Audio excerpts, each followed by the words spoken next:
Well, I think that you can see the relationship between Russia and Siberia as being a sort of having kind of two main areas. On the one hand, Siberia is represented as the most distant place, the most terrifying place, the most remote colony, if you like, of the Russian Empire. But on the other hand, it's a source of kind of innate Russianness. So there's this kind of contrast which I think developed so that by the end of the 19th century, increasingly educated Russia no longer wants to see Siberia as a colony. They actually want to see Siberia as an integral part of the Russian Empire. And this has some important implications for the way the way Siberia is understood as a place of punishment. Because if it is an integral part of the empire, or rather of the nation, then it is not a place where you send people to be punished.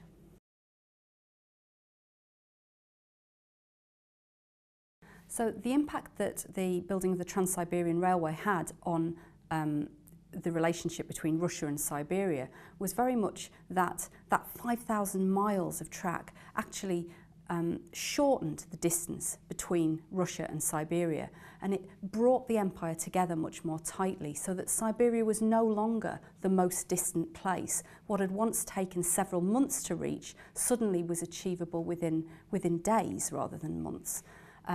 So this has important implications for the way that Siberia is understood within the Russian polity, and certainly its role as a place of punishment is challenged. It is no longer so remote, no longer so isolated. It is becoming more populated. I would add, however, that although the Trans-Siberian Railway was transformative in the way that Siberia was understood as a space, it didn't open up the whole of Siberia to this transport network, that it was like a tiny thread stretching across this massive landmass, and that the vast majority of Siberia remained navigable only on foot, on horseback or on waterways, so that the railway network remained extremely small actually, but that overall it kind of squashed that space. The question of who was sent to Eastern Siberia and for what reasons is quite a complex one. I think I can say generally that the vast majority of individuals sent or convicted to be sent to Eastern Siberia were convicted of serious criminal offences, so rape, brigandage, murder, and vagrancy was also an important category which was severely punished. And so those are the main crimes that people were sent for, and the majority of these individuals were lower class, often of peasant background, male, and younger in terms of their age range. In addition to those individuals, after the 1905 Russian Revolution, there was a big increase in the number of people sent to Eastern Siberia for political offences, and these could range from anything from terrorism, from attempts of attack on the state, right down to being a member of an illegal political party.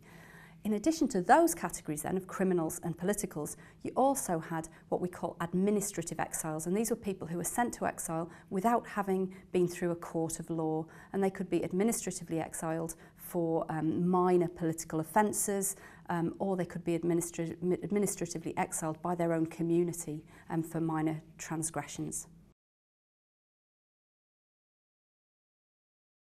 Well, the reason that Siberian exile was such a feared punishment, I think that you can combine four things. The first thing would be the fears and the pains of any exile punishment. So exile is to be sent away from the familiar to the unknown. It involves a journey, and this break of familial ties, of personal and private networks is a central part of any exile punishment.